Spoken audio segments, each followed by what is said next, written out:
In this video, I want to talk to you about why your processes fall apart, why the evaporation factor keeps on eating your lunch. Hey, I'm Tommy Gibbs. Do me a favor, hit the like button, subscribe to my channel. Come on, just hit the subscribe button. Leave a comment at the bottom if you would like. Look, historically in this business, is without question, one of the struggles that we have is we put something in play and you wake up 6 months later and it's no longer happening. You put a good selling system in, whatever the process may be, doesn't matter, but they tend to evaporate. When they evaporate, guess whose fault it is? Yep, it's your fault.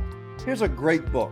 The book is titled, It's Okay to Be the Boss. You don't have to even read the book. You should read it, but you don't have to.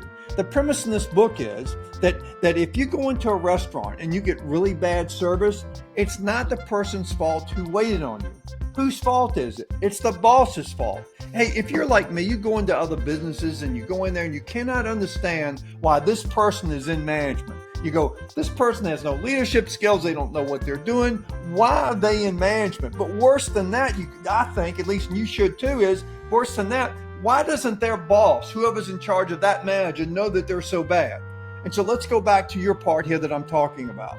See, what typically happens is if processes are falling apart in your dealership, it's your fault because you're not paying attention and you're not addressing the issue. If the salespeople are not doing the selling process the way you want them done, it's not their fault.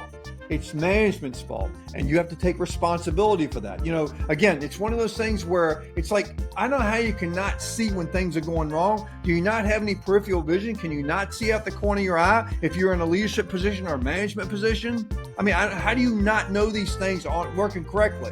Well, if they're not working correctly, it's up to you to address them. I'm Tommy Gibbs. Pay attention and remember, it's okay to be the boss. Take charge and stop the evaporation process. Have a great day.